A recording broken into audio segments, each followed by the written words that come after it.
इसके बाद है क्वेश्चन नंबर 3, अंश और अंश।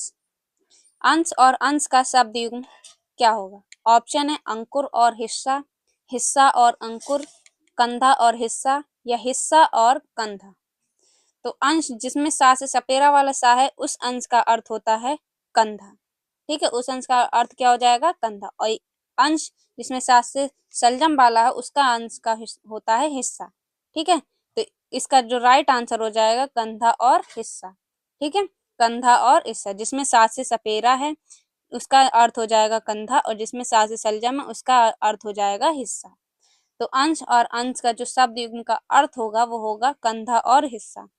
थर्ड वाला ऑप्शन इसका राइट आंसर हो जाएगा। ठीक है, गा वाला इसका करेक्ट आंसर हो जाएगा। इसके बाद है क्वेश्चन नंबर 4, अम्ब और अम्बू का शब्द युग्म। ऑप्शन है आम और बादल, माता और पानी, माता और पिता, या इनमें से नहीं। तो अम्ब का मतलब होता है माता। अम्ब का मतलब क्या होता है? माता। ठीक है, और उसके बाद अम्ब का मतलब होता है पानी। ठीक है, अम्बू का मतलब क्या होता है? पानी। अम्ब का मतलब होता है माता, और अम्बू का मतलब होता है पानी। ठीक है, तो इसमें माता है और इसमें भी माता है, पर इसमें अम्बू का मतलब क्या है? पानी। तो इसका सेकंड वाला ऑप्शन इसका राइट आंसर हो जाएगा। अम्ब और अम्बू का जो अर्थ होता है माता और पानी होगा। ठीक है, तो खा वाला ऑप्शन इसका राइट आंसर हो जाएगा। इसके बाद है क्वेश्चन नंबर 5, भवन और भुवन का अर्थ।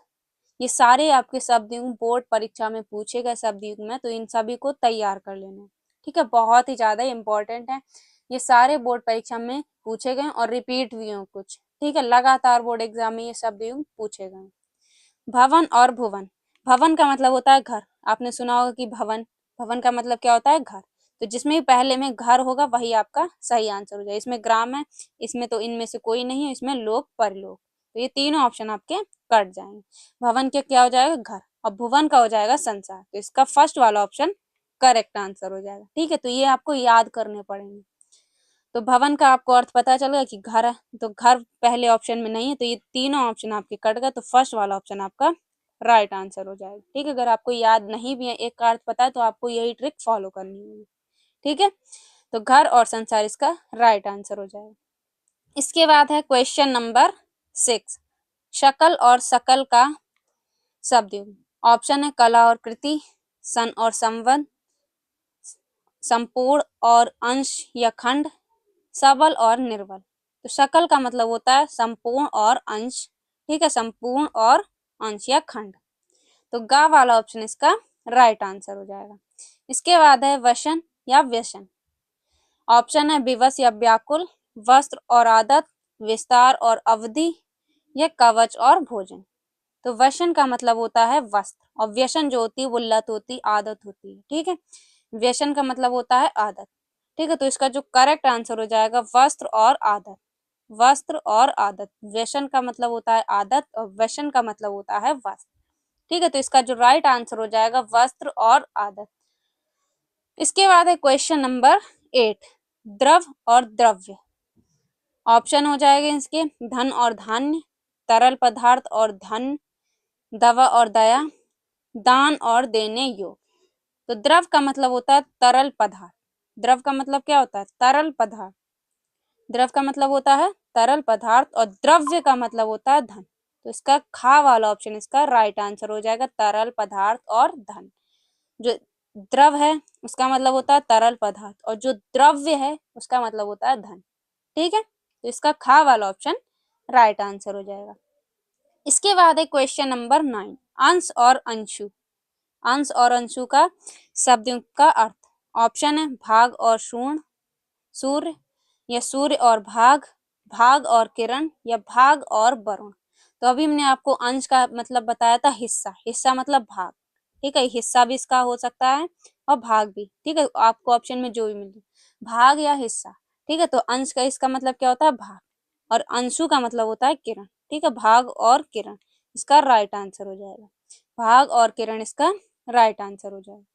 इसके बाद है क्वेश्चन नंबर 10, तरंग और तुरंग।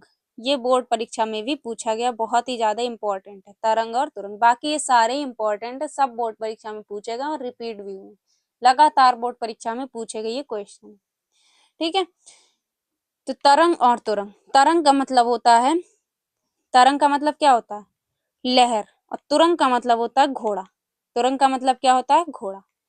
तो जिसमें पहले लहर आ रही हो और दूसरा घोड़ा हो रहा है, वही इसका करेक्ट आंसर हो जाएगा। इसमें हाथी और घोड़ा, तो इसका ये गलत आंसर हो जाएगा। घोड़ा और लहर ये भी गलत है। तेज आवाज और धीमी आवाज ये भी गलत है। तो इसका सेकंड वाला ऑप्शन राइट आंसर हो जाएगा। तरंग का जो अर्थ होता है वो होता है लहर, और तुरंग का मतलब होता है घोड़ा। तो इसका खा वाला ऑप्शन इसका राइट आंसर हो जाएगा। ठीक है, खा वाला इसका करेक्ट ऑप्शन हो जाएगा। इसके बाद ये आपके थे शब्द युग। 10 हमने आपको मोस्ट इंपॉर्टेंट शब्द युग में बताया, जो कि बोर्ड परीक्षा के लिए बहुत ही ज्यादा इम्पोर्टेंट है। ये 10 आपके लगातार बोर्ड परीक्षा में पूछे गए और रिपीट भी हुए। ठीक है, तो इन 10 को आपको तैयार कर लेना। बोर्ड परीक्षा में सिर्फ आपके 2 ऑप्शन पूछे जाते हैं, तो इनमें से 2 तो छपने ही छपने 100%। अब हम पढ़ेंगे अनेक आर्थी शब्द। अनेक आर्थी शब्द भी आपके बोर्ड एग्जाम में 2 नंबर में पूछे जाते हैं। ठीक है, तो ये भी आपका इम्पोर्टेंट है। अनेक आर्थी शब्द ये सारे आपके बोर्ड एग्जाम में पूछे गए शब्द हैं, बोर्ड एग्जाम में ये रिपीट भी हुए हैं। ठीक है, तो इन्हें भी आपको नोट कर लेना। या तो अगर आपको इसकी पीडीएफ चाहिए तो आप कमेंट बॉक्स में आप पीडीएफ लिख दीजिए, हम आपको टेलीग्राम चैनल की लिंक डिस्क्रिप्शन बॉक्स में दे देंगे, जहां पर आपको ये पीडीएफ बिल्कुल फ्री मिल जाएगी। ठीक है, तो आपको लिखने की भी जरूरत नहीं। अगर आपको पीडीएफ चाहिए तो कमेंट बॉक्स में पीडीएफ टाइप कर दीजिए। ये पीडीएफ आपको हम टेलीग्राम चैनल पर अपलोड करवा देंगे, और टेलीग्राम चैनल की लिंक डिस्क्रिप्शन बॉक्स में आपको मिल जाएगी, जाकर ज्वाइन कर लीजिएगा। तो सबसे पहला आपका अनेकार्थी शब्द है अंबर। अंबर का जो अर्थ होगा वो आकाश होगा, वस्त्र होगा। ठीक है, अंबर को हम लोग आकाश भी बोलते हैं और वस्त्र भी बोलते हैं। उसके बाद सेकंड है नाग। नाग का अर्थ होता है सर। ठीक है, और उसके बाद हाथी और नागेश्वर। ये 3 आपको लिखने, सिर्फ आपको 2 ही शब्द होंगे। ठीक है, हमने किसी के 2 भी बताए, 3 भी बताए, तो आपको लिखने बोर्ड एग्जाम में सिर्फ 2 ही। ठीक है, तो नाग का जो हो जाएगा सर्प, हाथी और नागेश्वर। उसके बाद मित्र। मित्र का बोर्ड एग्जाम में कई बार पूछा गया और नाग का भी पूछा गया। अंबर भी आपका इंपॉर्टेंट है, कई बार बोर्ड परीक्षा में पूछा गया। मित्र का हो जाएगा दोस्त, सखा, सूर्य। मित्र का क्या हो जाएगा, दोस्त भी हो जाएगा, सखा भी हो जाएगा और सूर्य भी हो जाएगा। तो ये तीनों आपके इंपॉर्टेंट है। लिखना सिर्फ आपको 2 ही है, 3 हमने लिख दिए, आप तैयार कर लीजिएगा इन सारों। ठीक है, उसके बाद 4 पे है पतंग। पतंग को पक्षी भी कहते हैं हम लोग, सूर्य भी कहते हैं। ठीक है, तो पतंग का जो अनेकार्थी शब्द हो जाएगा पक्षी, सूर्य हो जाएगा। उसके बाद 5वें नंबर पे है पट। पट का मतलब होता है पर्दा और वस्त्र। पट का वस्त्र और पर्दा हो जाएगा। काल का समय हो जाएगा, अकाल हो जाएगा और मृत्यु हो जाएगा। काल का क्या हो जाएगा, समय हो जाएगा, अकाल हो जाएगा और मृत्यु हो जाएगा। उसके बाद विधि। विधि का भाग्य भी हो जाएगा, विधाता भी हो जाएगा। विधि का क्या हो जाएगा, भाग्य और विधाता। उसके बाद 8 नंबर पे है जलज। जलज को हम लोग कमल भी बोलते हैं, मछली भी बोलते हैं, शंख भी बोलते हैं और मोती भी बोलते हैं। कमल, मछली, शंख, मोती, जलज के अनेकार्थी शब्द। उसके बाद है क्वेश्चन नंबर 9, भुजंग। भुजंग का सांप भी होता है, शीशा भी होता है। ठीक है, याद रखिएगा, भुजंग भी इंपॉर्टेंट है, बोर्ड एग्जाम में ये कई बार रिपीट भी हुआ है। इंपॉर्टेंट है भुजंग। भुजंग का सांप और शीशा। उसके बाद पयोधर। पयोधर का स्तन, बादल और नारियल। स्तन, बादल और नारियल, ये भी इंपॉर्टेंट है। पयोधर 2025 में ये क्वेश्चन पूछा गया। उसके बाद तात। तात, तात को हम लोग पिता भी बोलते हैं, भाई भी बोलते हैं और पुत्र भी बोलते हैं। ठीक है, तात को क्या बोलते हैं, पिता, पुत्र, भाई। इंपॉर्टेंट है, 2025 में ये भी क्वेश्चन पूछा गया था। उसके बाद हेम। हेम का अनेकार्थी शब्द हिम हो जाएगा, स्वर्ण हो जाएगा। हिम और स्वर्ण हो जाएगा। ठीक है, तो ये थे आपके 13 अनेकार्थी शब्द, जो कि बहुत ही ज्यादा इंपॉर्टेंट। अगर आप ये 13 अनेकार्थी शब्द तैयार कर लेते हैं, 13 बहुत हैं। ठीक है, और बोर्ड एग्जाम में आपके 3 से 4 पूछे जाते हैं, जिसमें से आपको 2 करने होंगे। 3 से 4 आपको अनेकार्थी शब्द दे रखे होंगे, जिसमें आपको 2 करने होते हैं, और एक शब्द के 2-2 शब्द आपको लिखने होंगे। तो ये 13 में से आपके बोर्ड एग्जाम में छप जाएंगे। इन 13 को आप तैयार कर लीजिए, इन्हीं में से आपके बोर्ड एग्जाम में मिल जाएंगे। ठीक है, तो ये सारे अनेकार्थी आपको याद कर लेने। इसके बाद हम बात करेंगे वाक्यांशु शब्द। ये सारे ही इंपॉर्टेंट वाक्यांशु शब्द हैं, जो कि बोर्ड एग्जाम में बार बार पूछे गए, रिपीट भी हुए। तो वाक्यांशु शब्द भी आपके 2 पूछे जाते हैं। ठीक है, 2 नंबर में आपके 2 पूछे जाते हैं, 2 ऑप्शन दिए जाते हैं, 2 नंबर आपके पक्के हो जाते हैं। ठीक है, तो इसमें पहला है आपका बहुत कम बोलने वाला, बहुत कम बोलने वाले को क्या बोलते हैं? अल्पभाषी। ये इंपॉर्टेंट है, बोर्ड एग्जाम में पूछेगा। फिलहाल तो ये सारे इंपॉर्टेंट है, बार बार बताने की जरूरत नहीं है, सारे इंपॉर्टेंट, सभी को आपको तैयार कर लेना है। बहुत कम बोलने वाला अल्पभाषी, ठीक है। उसके बाद जिसका कोई अंत ना हो अनंत, जानने की इच्छा रखने वाला जिज्ञासु, ठीक है। जानने की इच्छा रखने वाला क्या होता है? जिज्ञासु। उसके बाद जिसका वर्णन ना हो सके अवर्णनीय, जिसका वर्णन ना हो सके अवर्णनीय।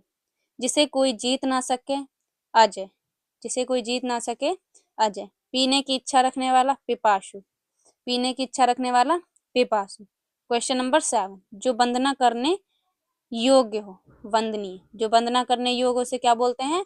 वंदनीय। किए गए उपकार मानने वाला कृतज्ञ, किए गए उपकार को मानने वाला क्या हो जाएगा? कृतज्ञ, ठीक है। उसके बाद क्वेश्चन नंबर 9, ईश्वर में विश्वास रखने वाला आस्तिक, और जो ईश्वर में विश्वास ना रखता हो उसे हम लोग नास्तिक बोलते हैं। तो दोनों आपको पता होना चाहिए, ईश्वर में विश्वास रखने वाला आस्तिक और ईश्वर पर विश्वास ना करने वाला नास्तिक, ठीक है। उसके बाद क्वेश्चन नंबर 10, जो नष्ट ना होने वाला हो नश्वर, जो नष्ट ना होने वाला हो नश्वर। ये बोर्ड एग्जाम 2025 में क्वेश्चन पूछा गया है, ठीक है। जिसका जन्म ना हुआ हो अजन्मा, जिसका जन्म ना हुआ हो आजन्मा, ये भी 2025 में क्वेश्चन पूछा गया। उसके बाद क्वेश्चन नंबर 11, जो कभी बूढ़ा ना हो उसे अजर बोलते हैं, ठीक है। जो कभी बूढ़ा ना हो अजर, जिसका जन्म ना हुआ हो अजन्मा। उसके बाद क्वेश्चन नंबर 13, बहुत अधिक बोलने वाला हो वाचाल, बहुत अधिक बोलने वाला हो क्या होता है? वाचाल। जिसकी कल्पना ना की जा सके अकल्पनीय, जिसे ज्ञान कम हो अल्पज्ञ, ठीक है। तो ये 15 वाक्यांश शब्द है और बोर्ड एग्जाम में सिर्फ 2 आपके पूछे जाते हैं। 101% अगर आप ये 15 वाक्यांश शब्द पढ़ लेते हैं तो आपके 2 नंबर पक्के हो जाएंगे। 101% इन्हीं में से आपके बोर्ड एग्जाम में पूछे जाएंगे, ठीक है। ये वीडियो आपके लिए बहुत ही ज्यादा इंपॉर्टेंट वीडियो, क्योंकि इस वीडियो में हमने व्याकरण के 5 साल से लगातार जो बोर्ड परीक्षा में क्वेश्चन पूछे जा रहे हैं वो सारे हमने इस वीडियो में ऐड किए, ठीक है। तो इस वीडियो में जितने भी क्वेश्चन करवाए सारे आपको तैयार कर लेना। अगर आपको इसकी पीडीएफ चाहिए तो हमने टेलीग्राम चैनल में लिंक दे दी, आपको कमेंट बॉक्स में सिर्फ पीडीएफ लिखना होगा, तभी आपको पीडीएफ टेलीग्राम चैनल पर अपलोड मिल जाएगी, ठीक है। तो जाकर जरूर से जरूर कमेंट कर दीजिए, या तो अभी वीडियो पॉज करके कमेंट कीजिए, ठीक है। अब हम लोग पढ़ेंगे वाक्यों में त्रुटि मार्जन। ये भी 2 नंबर में आपका पूछा जाता है। 4 आपको वाक्य दे देंगे, इसमें से कोई 2 वाक्यों को शुद्ध करके लिखना होगा, ठीक है। तो 2 नंबर में आपसे पूछा जाता है वाक्यों में त्रुटि मार्जन। तो ये हम आपको 8 करवाएंगे। फिलहाल तो ये अपने आप से आपको करना होगा, फिर भी हम आपको बता दे रहे हैं। तो सबसे पहला है कि एक फूल की माला, माला यहाँ पे होगा, ठीक है, मात्रा नहीं माला। एक फूल की माला लाओ, तो एक फूल की माला नहीं, फूल की एक माला लाओ। इसका जो शुद्ध वाक्य होगा वो होगा फूल की एक माला लाओ, ठीक है। यहाँ पे एक फूल की नहीं, फूल की एक माला लाओ, ठीक है। एक फूल की थोड़ी ना होगी, ये तो वाक्य अशुद्ध हो गया। उसके बाद दूसरा है, यहाँ शुद्ध गाय का दूध मिलता है, यहाँ शुद्ध गाय का दूध मिलता है, ये अशुद्ध। यहाँ गाय का शुद्ध दूध मिलता है, क्या होगा? यहाँ गाय का शुद्ध दूध मिलता है, ठीक है, ना कि यहाँ शुद्ध गाय का दूध मिलता है, ठीक है। उसके बाद तीसरा है, रोगी का प्राण निकल गया, ये गलत है, ये वाक्य अशुद्ध है। रोगी का प्राण निकल गया नहीं, रोगी के प्राण निकल गए, ठीक है। उसके बाद है क्वेश्चन नंबर 4, इन बातों को तेरे से क्या लेना देना। ये तो एक बहुत ही तूड़ तड़ाक वाला क्वेश्चन हो गया। इन बातों से तेरे को क्या लेना देना, इन बातों से तुम्हें क्या लेना देना, ठीक है। तेरे को वर्ड थोड़ा गुंडागर्दी वाला हो गया, ठीक है। इन बातों से तुम्हें क्या लेना देना होगा, ठीक है। इसका जो शुद्ध वाक्य होगा वो होगा इन बातों से तुम्हें क्या लेना देना। इसके बाद है क्वेश्चन नंबर 5, मंच पर अनेकों नेता उपस्थित होंगे। तो मंच पर अनेकों, अनेकों कोई शब्द ही नहीं है, मंच पर अनेक नेता उपस्थित होंगे, अनेक का मतलब ही है बहुत, ठीक है। तो इसका जो शुद्ध वाक्य होगा मंच पर अनेक नेता उपस्थित होंगे, ठीक है। उसके बाद क्वेश्चन नंबर 6, अध्यापक कक्षा में पढ़ा रहा है, तो ये गलत है, पढ़ा रहा नहीं, अध्यापक कक्षा में पढ़ा रहे हैं, ठीक है।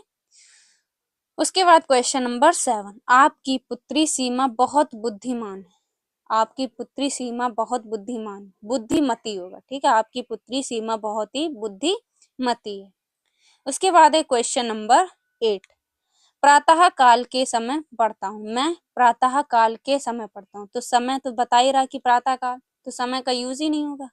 ये तो बता ही रहा कि सुबह प्रातः काल, ठीक है, तो आपको क्या लिखना होगा इसका शुद्ध भाग, मैं प्रातः काल पढ़ता हूँ, ठीक है, के समय नहीं, समय तो बता ही रहा कि सुबह है, तो इसका जो शुद्ध भाग हो जाएगा, मैं प्रातः काल में पढ़ता हूँ, ठीक है।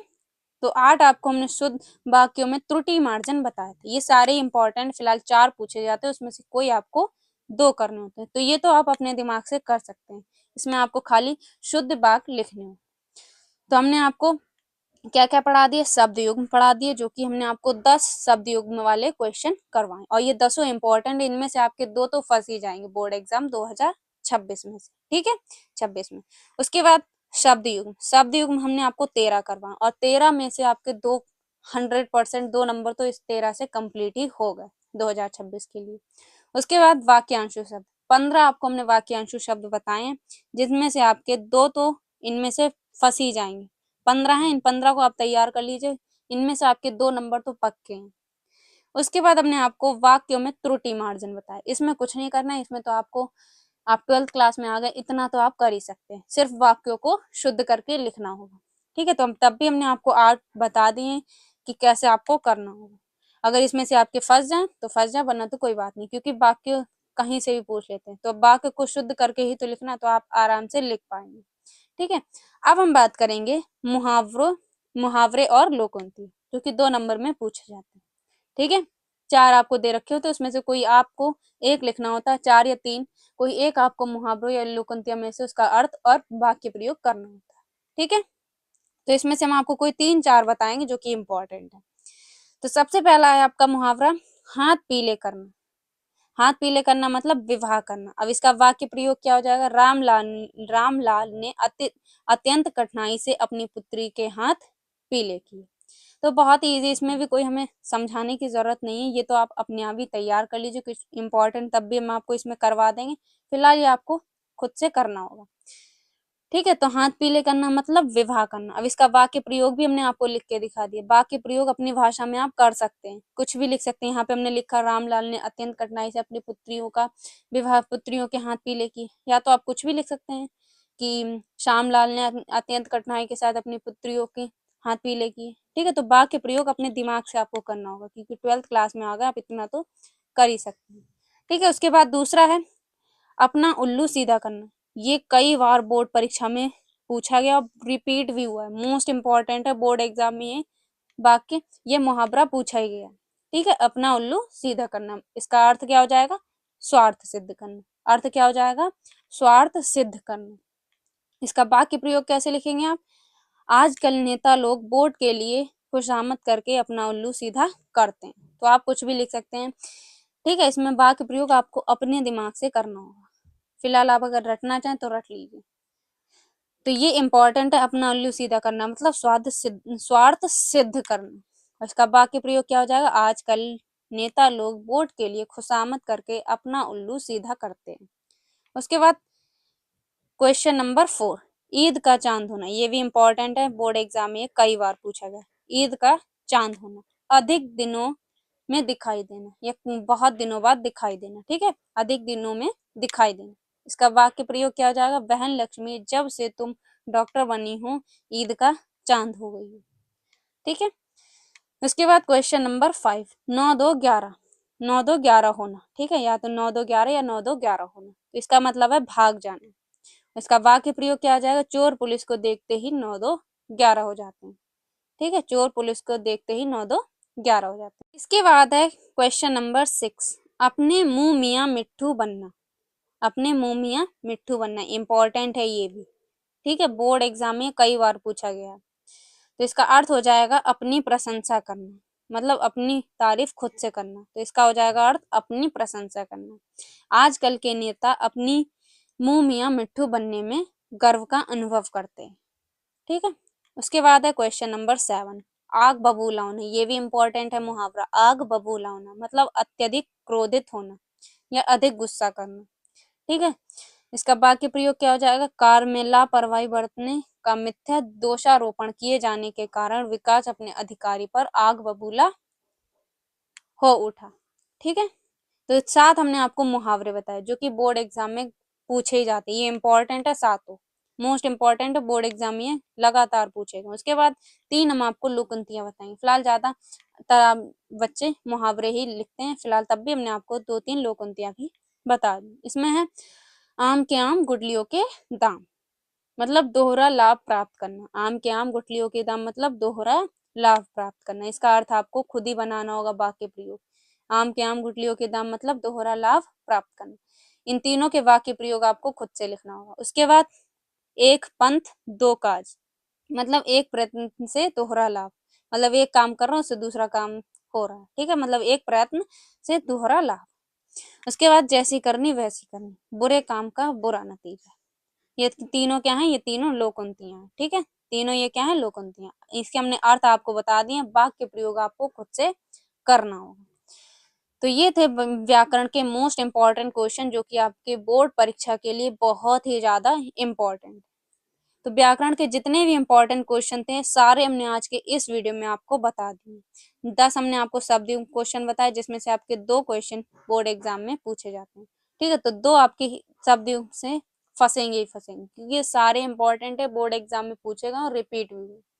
वाक्यांशु शब्द 15 करवाएं जिसमें से 2 तो आपके 100% मिल ही जाएंगे। उसमें से 15 में से 2 आपको 100% मिलने ही मिलने। उसके बाद अनेक आर्थी शब्द 13 आपको करवाएं जिसमें से 13 में से आपको 2 तो मिलने ही मिलने। ठीक है, 4 पूछे जाते, 2 तो आपके 13 में से मिल ही जाएंगे। ठीक है, उसके बाद मुहावरे और लोकोक्तियां बताएं। 7 आपको इंपॉर्टेंट मुहावरे बताएं, 3 लोकोक्तियां बताएं। ठीक है, तो ये थे आपके मोस्ट इंपॉर्टेंट क्वेश्चन जो कि बोर्ड एग्जाम के लिए बहुत ही ज्यादा इंपॉर्टेंट है। बाकी व्याकरण का आपका 2 टॉपिक रह गए। एक अपठित गद्यांश जो आपका पूछा जाता है जिसे आपको खुद से करना होगा, 5 नंबर में पूछा जाता है। ठीक है, अपठित गद्यांश। दूसरा आपका व्याकरण का टॉपिक रह गया रस छंद अलंकार, जिसकी आपको अगली 1 शॉर्ट वीडियो मिलेगी जिसमें रस छंद अलंकार तीनों को हम निपटा देंगे। ठीक है, बस व्याकरण का एक क्वेश्चन है जिसे आपको खुद से प्रैक्टिस करनी होगी, अपठित गद्यांश, क्योंकि उसमें तो आपको कोई भी पैराग्राफ उठा के दे दिया जिसमें से आपको क्वेश्चन गद्यांश में से सर्च करके लिखने होंगे, ढूंढ कर लिखने होंगे। ठीक है, तो वो तो आपको खुद से करना होगा। एक वीडियो आपकी व्याकरण की रहेगी जिसमें आपको रस छंद अलंकार हम करवा देंगे, वो आपको 2 या 3 दिन में मिल जाएगी। ठीक है, तो ये वीडियो में जितने भी हमने क्वेश्चन करवाए सारे क्वेश्चन को तैयार कर लीजिए। अगर आपको इसकी पीडीएफ चाहिए तो टेलीग्राम चैनल ज्वाइन करके कमेंट बॉक्स में पीडीएफ लिख दीजिए, आपको पीडीएफ टेलीग्राम चैनल पर अपलोड करवा दें। तो ये वीडियो कैसी लगी और कमेंट बॉक्स में बताइए। और बाकी हिंदी की हमने इंपॉर्टेंट प्लेलिस्ट डाल दी जिसमें आपको 7 सेट के मोस्ट इंपॉर्टेंट एमसीक्यू हमने करवा दिए, 2024 के 7 सेट के एमसीक्यू भी करवा दिए, इंपॉर्टेंट निबंध, लेखक के परिचय, कवि के परिचय सारे हमने उस प्लेलिस्ट में ऐड कर दी। तो जाकर वो प्लेलिस्ट पूरी देख लीजिए, बहुत ही ज्यादा इंपॉर्टेंट प्लेलिस्ट होने वाली। मिलते हैं आपसे एक और इम्पोर्टेंट वीडियो में, तब तक के लिए जय हिंद, जय भारत।